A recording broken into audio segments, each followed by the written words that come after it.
Français. Je n'aime pas la blanquette de veau. Je n'aime pas la blanquette de veau. Sud Radio, Berkoff dans tous ses états.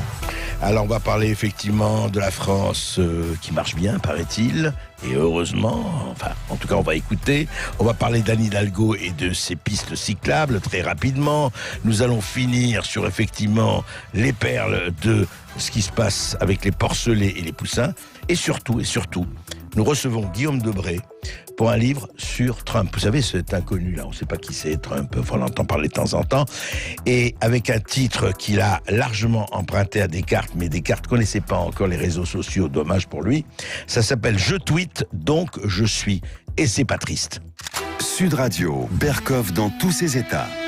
Les perles du jour. Il y a du soleil sur la France et le reste n'a pas d'importance. Il est toujours bon de temps en temps de parler des confrères et d'autant plus que ce sont des amis que je connais bien. Vous savez, c'est l'émission sur BFM de Brunet et Neumann. Éric Brunet et Laurent Neumann, tous les jours, font une émission sur BFM. Et alors, ils posent des questions. Et Brunet et Neumann sont censés se contredire et avoir des opinions radicalement différentes. Et alors, je ne résiste pas au plaisir de vous donner le sujet d'hier. Alors, c'était quoi le sujet d'hier de l'émission Éric Brunet contre Laurent Neumann? Selon vous, la France va-t-elle mieux depuis l'élection d'Emmanuel Macron? Question tout à fait légitime. Eh bien, pour Éric Brunet, oui, elle va mieux, la plupart des voyants sont au vert. Pour Laurent Neumann, oui, mais les Français ne s'en rendent pas compte. C'est pas beau, ça. Quand on arrive à des émissions contradictoires comme ça, franchement, c'est poétique, quoi. Ça nous fait plaisir, voilà. Donc, tout va bien en France. Vous voulez que je Merci l'apporte, Brunet. la contradiction? Merci Neumann. Non, vous n'êtes pas Neumann, et heureusement pour vous. Censeur 0826 300 300. Est-ce que les médias soutiennent trop souvent Macron? Vous venez nous le dire aussi à partir de 13h en compagnie d'André Berkoff sur Sud Radio. Sud Radio, Berkoff dans tous ses états. Quand on partait de bon matin, quand on partait sur les chemins, à bicyclette. Oui, sauf que maintenant, Yves Montand, vous connaissez, c'est plus à bicyclette maintenant, c'est à trottinette. Il faut éviter tout, les pistes cyclables, les trottoirs. Vous savez ce quoi? Ça va être la solution finale du problème piéton. Absolument. On va finir avec les piétons. On n'en peut plus. Ça ne va plus. Vive IA. Les voitures, on va les supprimer aussi parce que franchement, ça fait désordre. Voilà. Alors, après avoir créé 300 km de pistes cyclables ces 6 dernières années, 300 km dans Paris, je parle pas des autres villes de France, voilà, et avec la rue de Rivoli, on peut plus circuler. Eh bien, Anne Hidalgo va augmenter, si elle est réélue, écoutez-moi bien, en 2024, 100% des rues de la capitale seront cyclables. Absolument, 100%, formidable, un réseau 170 km, etc. Voilà, il faut mettre, d'ailleurs c'est très simple, il faut mettre des vélos à la place des voitures et il faut gagner de la place. Pour ceux qui ne peuvent pas circuler en vélo, écoutez, tant pis pour eux, ils se débrouilleront avec le métro, l'autobus, et puis sinon, ils ont qu'à aller à la campagne. D'ailleurs, Anne Hidalgo a compris, son maître à penser, c'est Alphonse Allais, il faut mettre les villes à la campagne, l'air y est plus pur. Eh bien, Anne Hidalgo, on va voir si les Parisiens vous suivront. Sud Radio, Berkoff dans tous ses états. Alors pour une fois bravo. En tout cas, vous savez, on n'a pas l'habitude de saluer beaucoup les ministres, mais là on le fait. Didier Guillaume qui a annoncé ceci. L'annonce que je ferai tout à l'heure, que je vous donne en primeur, c'est 2021 là encore, comme le broyage des poussins mâles, fin 2021, il n'y aura plus de castration des porcelets à vif. Voilà. Alors ce qu'on ne savait pas, est-ce que peut-être certains d'entre vous savez, j'avoue que je ne le savais pas. Je ne savais pas qu'il y avait 27 000 porcelets en France castrés à vif tous les jours. Vous m'entendez? 27 000 porcelets castrés à vif tous les jours. Écoutez, je ne suis pas un animaliste déchaîné, mais je trouve ça absolument immonde. Quant au broyage de poussins, chaque année en France, près de 50 millions de poussins mâles sont ainsi broyés vivants. Ne vous imaginez? Mais c'est hallucinant quand même ça. Je veux dire, je trouve ça incroyable. Castré à vif, broyé vivant. Pourquoi? Parce que c'est des animaux, alors on fait n'importe quoi et après on se plaint. C'est terrible. Alors écoutez, Didier Guillaume, c'est bien qu'il ait fallu attendre 2020 pour parler de ça. Mais vous savez, il n'est jamais trop tard pour bien faire. Et il n'est jamais trop tard pour supprimer ces atrocités, parce que c'est une atrocité. Et je rappelle que Didier Guillaume est le ministre de l'Agriculture. 0826 300 300, pareil, à partir de 13h sur Sud Radio. Venez nous parler de la condition animale et de la manière dont les animaux sont traités, notamment dans l'industrie agroalimentaire. Sud Radio, Berkoff dans tous ses états. Le face-à-face. Et pour l'heure, on va parler d'un animal politique. D'abord, on reçoit notre invité, Guillaume Debré, chef du service news de TF1, qui a vécu 16 ans aux États-Unis, correspondant à Washington, journaliste à CNN, et qui nous présente son livre « Je tweet, donc je suis, l'art de gouverner selon Donald Trump ». C'est publié chez Fayard. Alors d'abord, deux choses, Guillaume Debré. Je voudrais dire que j'ai lu ce livre, il est très amusant, il est très drôle, et puis effectivement décrypté à partir des tweets de Donald Trump, c'est très bien. Mais j'imagine les affaires Dreyfus dans votre famille. Parce qu'il faut savoir que, et il le dit Guillaume Debré, il a épousé une Américaine, il a 2 enfants. Son épouse et ses 2 enfants sont plutôt anti-Trump, et assez anti-Trump, non c'est pas possible. En revanche, ses beaux-parents, son beau-père et sa belle-mère sont farouchement pro-Trump. Alors j'imagine les repas de famille, déjà, ça doit être pas mal. Mais ce que j'ai bien aimé, effectivement, c'est de prendre ça, de prendre effectivement le biais... Le biais de cela, et juste une petite anecdote personnelle, enfin une petite mémoire. Il y a exactement 4 ans, j'avais interviewé Donald Trump, c'était juste avant les primaires de l'Iowa, donc à la Trump Tower. Et je me rappelle quand je lui dis, il me dit, ouais, mon mouvement marche très très bien, exactement, janvier 2016 là. Et il me dit, mon mouvement marche très très très bien. Je lui dis, mais c'est quoi votre mouvement? Écoutez, vous commencez. Et il me dit, mon mouvement c'est Twitter, Facebook et Instagram. Et il m'a parlé de la désintermédiation. Alors Guillaume Debré, vous avez analysé d'ailleurs, vous dites là aujourd'hui on en est à 13 421, on est plus maintenant. Oui, plus maintenant. J'imagine. Mais au fond, est-ce que ce n'est pas au-delà de ça? Est-ce qu'il n'a pas inventé peut-être, mais d'où est venue à votre avis, cette extraordinaire innovation, il faut le dire, chez un homme politique de cette ampleur, d'utiliser l'arme des réseaux sociaux, c'est-à-dire la désintermédiation, plus d'intermédiaires? Il a eu une intuition politique.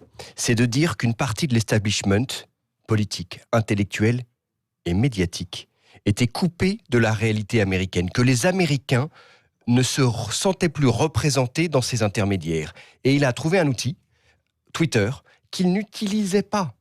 Avant, il n'utilisait pas Twitter avant qu'il ait commencé à s'intéresser à la politique, à s'opposer à Obama et puis à lancer sa campagne insurrectionnelle. Il n'avait pas compris l'utilisation de Twitter, il l'a compris de la même manière qu'il a compris que les Américains étaient en colère, qu'ils ne se représentent plus dans leurs institutions et que lui allait parler directement. Et vous savez, c'est pas le seul, c'est pas le premier. Souvenez-vous de Roosevelt, de Fireside Chat, les discussions au coin du feu. Il avait utilisé la radio, première fois. Kennedy, le président cathodique par excellence. Donc il est disruptif, mais il a aussi un président intuitif. D'ailleurs, vous utilisez très bien, il y a une citation formidable de Norman Mailer sur Kennedy. Et quand je l'ai lu avant de savoir de qui, je pensais que ça s'appliquait à Trump. Parce que c'est. Mais Kennedy, quand il arrive sur la scène politique, alors il était déjà sénateur, et c'était un peu une partie de l'establishment, mais il avait des pratiques de communication révolutionnaires. Et Trump aussi.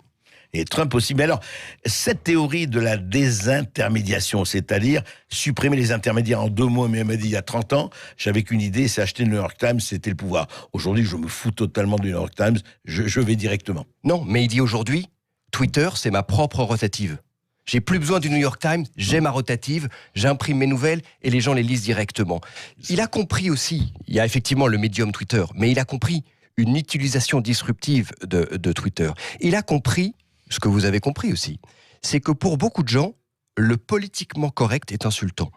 Que le politiquement correct est un mécanisme de l'establishment, de ce qu'on appelle aujourd'hui l'élite managériale, pour interdire la pensée inconvenante, la pensée qui vient d'en bas, la pensée qui dérange. Et lui, il a voulu être un candidat insurrectionnel, mais surtout le président du politiquement incorrect. Et ça, personne avant lui n'avait imaginé et n'avait osé le faire. En fait, sortir, think out of the box, sort des limites, quoi. Sortir des limites et surtout incarner la révolte à Washington depuis le bureau ovale. Et ça, c'est quand même assez transgressif. Mais c'est extraordinaire, d'ailleurs, on va continuer à en parler, Guillaume Debré, on a le temps et on va le prendre, c'est que ce soit ce milliardaire qui est quand même dans le système jusqu'au cou, en tout cas qui était dans le système de cou, et qui veut le fiche en l'air, quoi. Oui, mais alors, l'Amérique, c'est pas la France. Les Français où les Américains ont le même rapport à Washington que les Français à Bruxelles. Ils détestent l'establishment politique. Et Trump n'a jamais fait partie de l'establishment politique. Il a fait partie d'un establishment de l'entertainment, d'un establishment du business. Oui, mais New York, c'est pas Washington. C'est différent. En France, Paris, c'est les deux. C'est New York et Washington. Et donc, il a fait un peu un bras d'honneur et plus à Washington. Ce que je trouve intéressant, et moi ce que j'ai voulu faire dans ce livre, bien sûr qu'il y a de la dinguerie chez Trump, mais les Français sont obsédés par ça. Oui. Trump n'est pas que dingue. Il y a une rationalité, il y a une intuition, et le comprendre, à mon avis, est intéressant parce que c'est un personnage fascinant. Je crois qu'il faut sortir des œillères. En tout cas, moi, c'est ce que j'ai fait et c'est ce que vous faites. Et ce qui fait beaucoup l'intérêt de votre livre aussi, justement, vous n'êtes pas dans les préjugés et dans les œillères. On continue avec vous, Guillaume Debré, tout de suite après cela. Et nous continuons de converser avec Guillaume Debré sur ce personnage étrange venu d'ailleurs, Donald Trump, qui est évidemment 16 ans des États-Unis. Guillaume Debré le connaît bien. Et ce livre, vraiment drôle et très informé, je tweete, donc je suis. En fait, vous disiez, Guillaume Debré, juste avant avant la fin de notre première partie, vous disiez, au fond, il n'utilisait pas cela, il l'a utilisé, mais est-ce qu'il n'a pas utilisé aussi, en fait, c'est la partie, je veux dire, réelle, fond, phénomène, c'est qu'il a compris, il a touché le nerf de l'Amérique. Il a touché cette Amérique des oubliés, des laissés pour compte, de tout ça, qui est très importante. Mais alors, la question quand même est ça, comment un milliardaire new-yorkais, complètement people, tout ça, machin, Mar-a-Lago, et qui a conquis Manhattan et compagnie, peut comprendre et a compris qu'il fallait comprendre ça. C'est ce qui est formidable chez lui. C'est qu'il est effectivement coupé du monde. Il prend des jets privés, il fait pas la queue à l'hôtel, il a une résidence de milliardaire, donc il n'a pas de contact. Et pourtant, parce qu'il s'est senti, je fais de la psychologie, mais rejeté par l'establishment, un télo, élitiste, qui n'avait pas les codes. Il est vulgaire, il parle mal, tout ça. Et donc, il a nourri en lui cette colère et cette revanche qui résonne dans cette colère américaine. Ce qui est très intéressant chez Trump, et je pense que c'est ça qu'il faut qu'on comprenne, nous, collectivement français, il a réussi à faire une proposition électorale qui réunit les victimes du libéralisme économique et les déçus du progressisme politique. Et ça, c'était pas intuitif. Il y en a qui sont à droite, il y en a qui sont à gauche. Il les a réunis pour faire une sorte de campagne insurrectionnelle qui a transcendé les clivages et qui a été disruptif pour les démocrates, mais pour les républicains. Parce que tout l'establishment républicain se pinçait le nez quand il est arrivé avec ses cheveux peroxydés et sa cravate trop longue. Mais rappelez-vous le tout sauf Trump. Ils ont dépensé des dizaines de millions, je parle des républicains, pour empêcher Trump d'arriver au pouvoir. Et lui était beaucoup plus en phase avec l'électorat républicain traditionnel que l'élite ne l'était. Il ne voulait pas de cette espèce de candidat hors norme, truculent, vulgaire. Et il a réussi aussi, et ça c'est un coup de force, à incarner le politiquement incorrect. Et ça, pour les gens, c'est mes beaux-parents dont vous parliez, mes beaux-parents, ils se reconnaissent dans Trump parce qu'ils détestent Washington. Et quand mon beau-père vient me voir et me dit « Tu comprends, Trump, il va sauver l'industrie automobile américaine. » Et je lui dis « Mais David, mais toute ta vie, tu as conduit des Mercedes et des Toyota. Et pour toi, c'est important de... Mais oui, il a redonné un sentiment de fierté à certains électeurs qui n'avaient plus confiance dans la capacité de Washington, de la classe politique, à défendre les intérêts des Américains. Oui, ça c'est très intéressant. Mais alors, justement, Guillaume, vous êtes ici, vous êtes effectivement aux news, patron des news de TF1. Est-ce qu'il n'y a pas quand même, est-ce qu'on n'attend pas un peu, on n'attend pas, en tout cas un certain nombre de gens en Europe attendent l'équivalent européen ou français de Trump?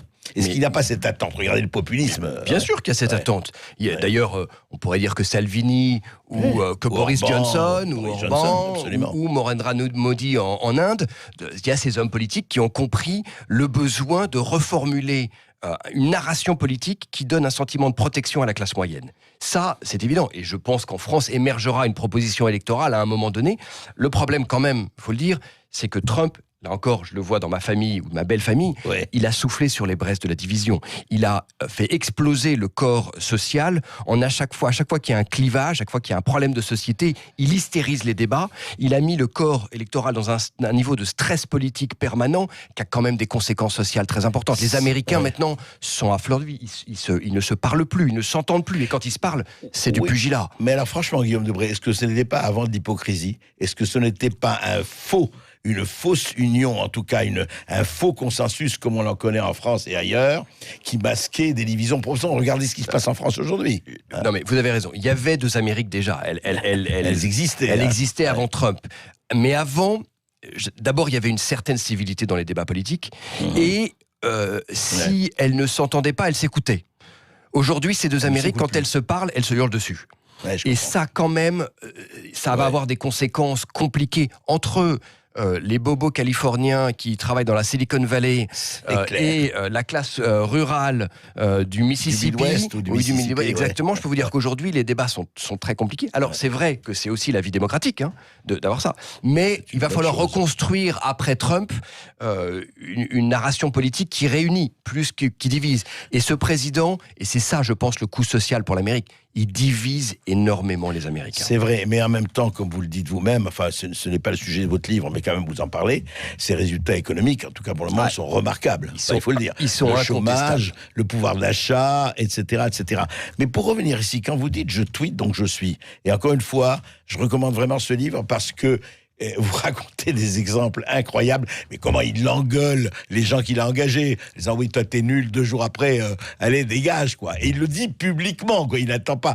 Est-ce qu'à votre avis, l'Amérique n'est évidemment pas la France, mais est-ce que ce qui se passe aujourd'hui, vous le voyez comme moi, ces espèces de partitions, d'archipélisation en France, est-ce que je veux dire, alors les réseaux sociaux pour parler de Twitter et compagnie, est-ce que ça joue quand même un rôle aussi important ou presque aussi important en France qu'en Amérique? En tout cas, je pense que collectivement, on s'incarne dans un président de manière un peu différente des Américains. On a une tradition féodale, on a une tradition aristocratique, monarchique donc, et on regarde l'institution du pouvoir de manière un peu différemment, ce qu'ont pas les Américains. Les Américains, ils ont une capacité à innover politiquement qui est quand même formidable. Ils passent de George Bush à Barack Obama à Donald Trump. C'est vrai, nous, c'est pas mal. On est passé quand même de Chirac à Macron à Hollande, de Chirac à Sarko à Hollande à Macron. On est quand même dans une classe politique qui a les mêmes codes. C'est pas très disruptif comme. Donc eux, ils ont cette capacité de se réinventer électoralement à chaque cycle, ce que je ne crois pas. Alors ils ont un mode de scrutin qui le permet. Oui, bien sûr. Après, ils ont aussi quand même des institutions, vous savez le respect que j'ai pour les institutions de la Ve République, mais la Constitution américaine a institutionnalisé la division du pouvoir et les contre-pouvoirs. Et donc, quand même, faut le voir, de vrais contre-pouvoirs. De vrais contre-pouvoirs. Et donc, la déflagration politique de Trump, elle n'a pas mis à bas le système constitutionnel américain. Exact. En tout cas, pendant 4 ans. S'il en fait 4 de plus, on verra. On verra. Et ça, nous, on n'a pas ce même contexte institutionnel qui change quand même la donne. Après, est-ce que la société française est en train de se fragmenter comme la société américaine?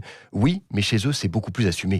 Ils ont un communautarisme où ils acceptent la fragmentation. Là, elle est vraiment profonde. Chez nous, c'est plus feutré. Alors, il y a des particularismes qui commencent à émerger.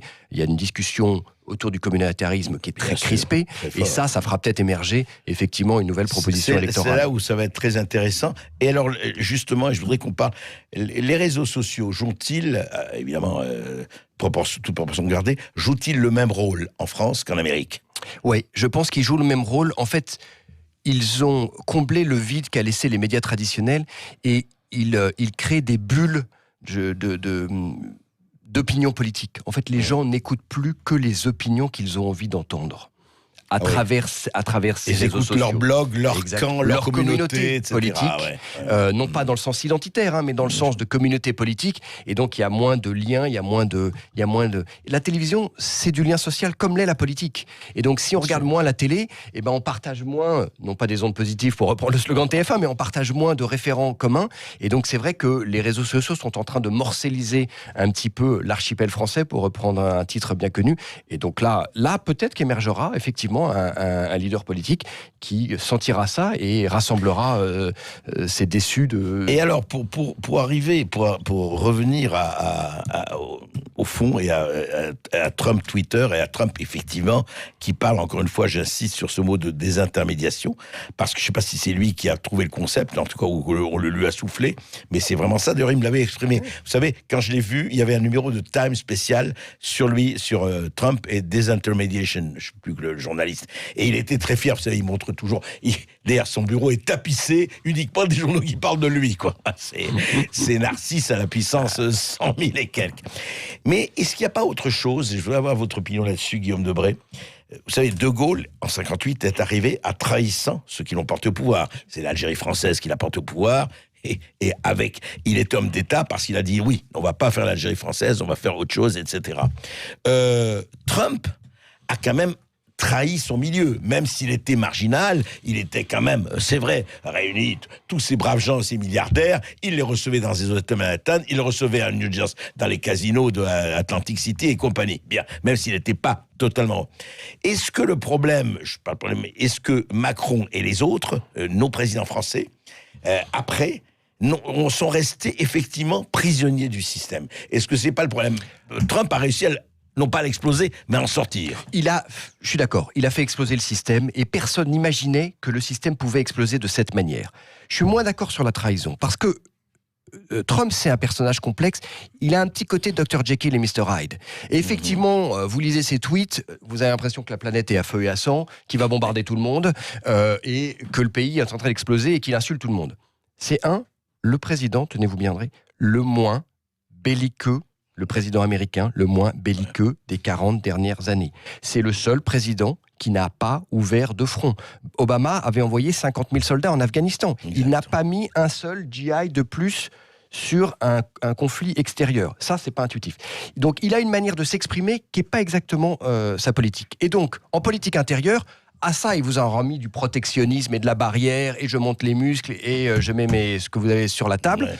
Mais il a quand même fait appliquer une politique très libérale. Il a baissé les impôts sur les plus hauts salaires, il a baissé les impôts sur les sociétés, il n'a pas fait la promesse de rehausser le salaire minimum, il n'a pas investi 1000 milliards de dollars dans les infrastructures comme il avait promis. Ouais. Et toutes ces promesses qui avaient quand même structuré sa campagne et rallié beaucoup de cols bleus, il y a un moment donné où... Et ça s'appelle, Guillaume Debray, The Art of the Deal, l'art de la négociation, son livre maître.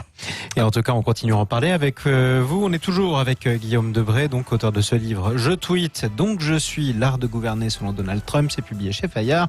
On est avec André Berkoff aussi, 0826 300 300. Est-ce qu'il vous fascine, ce personnage de Donald Trump? Tiens, est-ce que vous aimeriez avoir un Donald Trump français, ou est-ce qu'au contraire, il vous dégoûte? Mais dans un cas comme dans l'autre, vous venez nous le dire. On se retrouve dans quelques instants sur Sud Radio, juste après les informations. À tout de suite. Les Français parlent aux Français. Les carottes sont cuites. Les carottes sont cuites. Sud Radio, Berkoff dans tous ses états. Aujourd'hui, Descartes s'appelle Donald Trump et habite Washington. Vous croyez pas? Oui, je tweete, donc je suis. Ce n'est plus je pense, donc je suis. Guillaume Debray l'explique. Et vous, les auditeurs de Sud Radio et de Berkoff dans tous ses états, on vous attend. Et je rappelle que je tweete, donc je suis, l'art de gouverner selon Donald Trump, est publié chez Fayard. 0826 300 300. Vous prenez la parole et vous réagissez à tous les sujets qu'on a pu aborder au cours de l'émission en compagnie d'André Berkoff. On retrouve Alexandre tout de suite. Oui, bonjour Alexandre. Oui, bonjour. Juste une seconde, s'il vous plaît. Je vous en prie. Ne tardez pas trop quand même, parce que vous êtes à l'antenne. Et nous aussi. Hein. C'est le haut-parleur. J'ai coupé le haut-parleur. Ah ben, vous avez bien fait. Vous avez bien fait. Alors, on vous écoute, Alexandre. Oui. Je voulais intervenir sur les violences entre les pompiers et les policiers. Oui. Mais en même temps, tout est lié, vous savez. Internet, les réseaux, tout est lié, et ça a commencé il y a très très très très très longtemps, quelques dizaines d'années. Oui. En résumé, c'est difficile à résumer, c'est très difficile. Mais allez-y, essayez, je suis sûr que vous y arriverez. J'ai passé ma vie dans l'informatique, ouais. Même si je n'y ai plus que les deux bras au lieu de les deux bras et les deux jambes. Ouais. J'ai vu la naissance d'Internet, j'ai participé à tout ça. Ouais. On rêvait d'un Internet libre où les gens seraient suffisamment intelligents pour s'autoréguler et on avait une éthique à l'époque même, une manière de s'exprimer sur Internet, une éthique, des règles, tout ça a volé en éclats. C'est devenu j'estime la plus grande déchetterie de la planète. Et Internet aussi a apporté des choses auxquelles on ne pensait pas du tout. Cette volonté une fenêtre, un écran sur des tas de choses que l'on sentait mais qu'on ne voyait pas forcément. Il se trouve qu'il y a un petit pays où l'on n'a pas, il y en a sûrement d'autres, hein, mais moi j'en connais un, où il n'y a pas les dérives que l'on connaît. Et c'est lequel ? En France, j'ai modéré des groupes de gilets jaunes, je peux vous dire que j'en ai vu. C'est la Suisse. La Suisse, C'est la Suisse. Ce genre de manifestation et de violence que l'on voit en France, ça n'existe pratiquement pas en Suisse. Macron a dit non à 2 revendications, surtout une essentielle des le référendum. Donc, le référendum. Oui, voilà. Sauf que je pense qu'il y a quand même une multitude, une grande majorité de Français qui aimeraient, mais ils ont peur de ça. Ils n'ont pas l'habitude. Et en plus, ça va à l'encontre de l'UE. C'est pour ça que la Suisse n'en fait pas partie. La population suisse. Oui, et ils ne sont pas dans l'Union européenne, effectivement. Ouais. Si vous voulez que les gens adhèrent, acceptent l'impôt, les taxes, les lois, etc., il faut que ce soit eux qui décident, en fait. Le gouvernement, c'est par le peuple, pour le peuple, c'est la Constitution. Mais oui, à partir du moment où je décide, je dis oui à un impôt, quoi de mieux pour adhérer, quoi. Ce qui se passe en Suisse. Oui, Alexandre, juste, je veux faire réagir Guillaume Debré là-dessus. Effectivement, il y a un problème, on l'a vu, ce problème démocratique, c'est-à-dire que les réseaux sociaux, on peut dire ce qu'on veut, mais enfin, s'ils sont aussi importants et à mon avis nécessaires, c'est parce que malheureusement, il y a un manque. On l'a bien vu, rappelez-vous le référendum 2005 sur la Constitution européenne, 55% des Français votent contre, on s'assied dessus, on fait Lisbonne. Qu'est-ce que vous en pensez par rapport justement à la démocratie américaine que vous avez bien vu fonctionner? La démocratie américaine, elle a le même problème que la démocratie française, exprimé différemment. La révolte des Gilets jaunes, c'est l'élection de Donald Trump. C'est le même électorat qui fait un bras d'honneur à l'élite politique. Mais les Américains, dans leur système, ils ont institué le référendum. Mais le référendum, il se fait au niveau local. Et à chaque élection, nous, correspondants étrangers, correspondants européens qui couvrons les élections américaines, on se focalise sur les présidentielles, sur les élections au Sénat. Mais à chaque fois qu'il y a des élections, il y a 40 ou 50 questions pour les électeurs à répondre sur... À chaque élection. À chaque élection, en fonction des États. Oui, bien sûr. Certains le font plus que d'autres, mais en Californie, où je vais régulièrement, en Californie, ils décident de savoir si on a le droit d'autoriser la législature à avoir des déficits publics. Ah bon. C'est un référendum. Est-ce qu'on va interdire aux gens de fumer près des écoles? C'est des référendums, ce sont des questions référendaires. Chaque fois, à chaque élection. Et donc ça fait une vie locale très forte. Et le centre en fait de la politique aux États-Unis, il n'est pas à Washington. Il est dans les États, il est au niveau local. On ne le couvre pas parce que ça nous intéresse moins. Et c'est ça peut-être la piste de réflexion, parce que le référendum national, il est compliqué à appliquer, mais le référendum local, on n'a pas cette pratique, mais on pourrait l'imaginer un peu au modèle suisse. C'est-à-dire, effectivement, en fonction... merci Alexandre, c'était une bonne intervention et vous avez mis le doigt sur quelque chose qui ne fonctionne pas très bien chez nous, c'est clair. Et on vous souhaite une bonne journée dans la Drôme, Alexandre. 0826 300 300, on part dans le Val d'Oise, on retrouve Patrice. Patrice, bonjour. Oui, bonjour. Oui, Patrice, on vous écoute. Je voulais intervenir sur la question des... peut-être pas très importante dans l'esprit de beaucoup de nos concitoyens, mais sur la question de la commande des avions de chasse polonais aux États-Unis. Bon. Oui. C'est tout de même une question très importante si on y regarde de près, parce que c'est pas la première fois que ça se produit. Certes. On se souviendra peut-être que une première fois, les Polonais avaient commandé leurs avions de chasse aux Américains très peu de temps, pratiquement le lendemain de leur adhésion à l'Europe. Oui. Que les Américains essayent de vendre leurs avions partout dans le monde, ça c'est pas étonnant, on ferait la même chose. Bien sûr. La même chose qu'eux. Mais il faut comprendre, le timing à l'époque, c'était une sorte de provocation, parce que le lendemain même de l'adhésion à l'Europe, c'était, vous voyez, l'Europe pour nous, ça ne signifie pas grand-chose politiquement. Ouais. Nous commandons nos avions aux États-Unis parce que nous sommes atlantistes. Et pour qui connaît la Pologne, ce qui est un peu mon cas, et comme beaucoup de pays de l'Est, ce sont des gens qui sont profondément atlantistes. Bien sûr. Depuis la guerre. Bon. Ils ont connu le système communiste pendant 70 ans, c'était pas vraiment leur tasse de thé. Nous y voilà bien, c'est d'ailleurs un reproche un peu sous-jacent qui se fait vis-à-vis de l'Europe de l'Ouest, c'est qu'on les a laissés, d'après eux, on les a laissés tomber pendant des dizaines d'années, on n'a pas véritablement agi pour les libérer, entre guillemets. Bon, à tort ou à raison, c'est ce qu'ils ressentent. Donc, et à l'époque, quand ils ont commandé leurs avions aux États-Unis, il n'y a pas eu un dirigeant européen, je parle de l'Ouest, y compris les Français, pour protester violemment contre cette provocation. Parce qu'il y avait deux pays qui pouvaient leur fournir ces avions de chasse, c'était les Français, excusez-moi du peu, et les Suédois. Bon, qui avaient d'ailleurs des avions, les deux, beaucoup plus adaptés au but de défense polonais que les F-14 américains à l'époque. Bon. Donc, et ça, c'est un problème qui va bien au-delà d'un problème économique.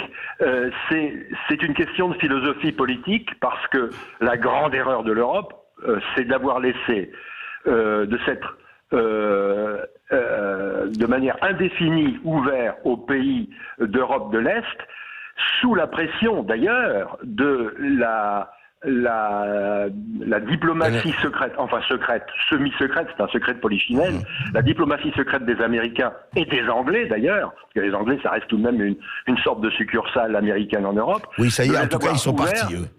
Ah oui, mais bien sûr, maintenant, oui, mais à l'époque, non. Oui, je sais à l'époque, au contraire, les Américains poussaient justement à l'intégration des Anglais dans l'Europe, parce que c'était le meilleur moyen de contrôler l'Europe. Ils y ont parfaitement réussi. Oui, juste, Patrice, ce que vous voulez dire en quelque sorte, c'est par rapport à ça, et c'est vrai que votre analyse est tout à fait fondée, c'est qu'effectivement, on se demande quelle Europe et de quelle Europe, c'est pour ça que j'ai soulevé ce problème dans l'émission. Et vous avez raison. Et de quelle Europe on parle, quoi. C'est une erreur fondamentale que nous n'avons pas fini de payer, que nous paierons encore longtemps, parce que ça a mis une pagaille extraordinaire en Europe. Tout le monde, toute notre opinion publique le comprend maintenant. Ça ne marche pas et on va traîner ça pendant des années et des années. Guillaume Debré, je suis à l'origine un Européen convaincu, Patrice, je le regrette. Oui, absolument. Guillaume Debré. Mais Patrice, j'ai une question, parce que moi je trouve par des formations professionnelles qu'on blâme l'Europe à tout va, c'est toujours l'Europe. Mais blâmons les Français. Est-ce que nous, Français, collectivement, on est prêts à aller se battre pour la Pologne? Est-ce qu'on a été prêts à aller se battre pour l'Ukraine quand ça s'est passé? Est-ce qu'on a envoyé les premiers des soldats en Bosnie? Alors Chirac a un peu, mais en ex-Yougoslavie. Est-ce qu'on a, nous, Français, on ne va pas blâmer l'Europe, est-ce que nous, on a estimé que la Pologne ou les pays de l'Est sont un intérêt vital pour notre patrie? Vous avez posé la question, vous avez répondu la question en la posant, mais de toute façon, j'y réponds exactement de la même manière que vous. C'est une faiblesse politique extraordinaire, une concession inadmissible et surtout une trahison de l'Europe. Je suis parfaitement de votre avis, j'ai bien compris ce que vous pensiez en posant la question, je suis parfaitement d'accord avec vous. C'est extrêmement triste et extrêmement dommageable. Voilà pourquoi c'est pas seulement une question économique, ce qui s'est posé là, c'est une question de philosophie profonde. On a trahi nos idéaux. Il n'y a rien d'autre à dire. Merci Patrice. Merci de votre analyse. Et vous serez toujours le bienvenu sur Sud Radio 0826 300 300. On retrouve Michael tout de suite. Oui, bonjour Michael. Oui, allô, bonjour. Bonjour à toute l'équipe, bonjour Monsieur Berkoff. Bonjour. Du coup, moi, ce serait pour dire que j'étais pour un Donald Trump, je serais pour un Donald Trump français s'il y en avait un. Malheureusement, je pense que sur la scène politique actuelle, ça va être compliqué de l'attendre maintenant, quoi. Ouais, c'est ça. Je pense que ce sera plus, je dis n'importe quoi, peut-être 2022 ou un petit peu avant, mais je pense que ça risque d'être un petit peu compliqué. Vous voulez dire on est d'accord que Donald Trump, au niveau économie, il est libéral et du coup, comment on pourrait dire ça, au niveau de la politique intérieure, il est plus conservateur, c'est ça, si je comprends bien. Disons qu'il est à la fois, si vous voulez, protectionniste, souverainiste, patriote, si on peut employer ce mot, oui, il est souverainiste, quoi. Simplement, il est libéral, c'est un homme d'affaires, et il ne l'a pas oublié, mais au bon sens du terme, effectivement. Et dites-moi, vous ne croyez pas, et je vais poser aussi la question évidemment à Guillaume, vous ne croyez pas quand même que est-ce qu'à votre avis, c'est impossible que surgisse d'ici 2022, peut-être plus tard, un Trump français, un ou une d'ailleurs, c'est pas le problème, mais de quelqu'un qui justement prend en compte cette France, comme Trump l'a fait pour l'Amérique, des ignorés, des oubliés, des laissés pour compte, qui sont quand même 55% des Français, je le rappelle. Je pense que c'est possible. Après, le problème, c'est le paysage politique français. Comment il pourrait, on va dire, surgir, on va dire, entre le Rassemblement national, entre Emmanuel Macron, etc. C'est ça aussi, la place politique qu'il aura.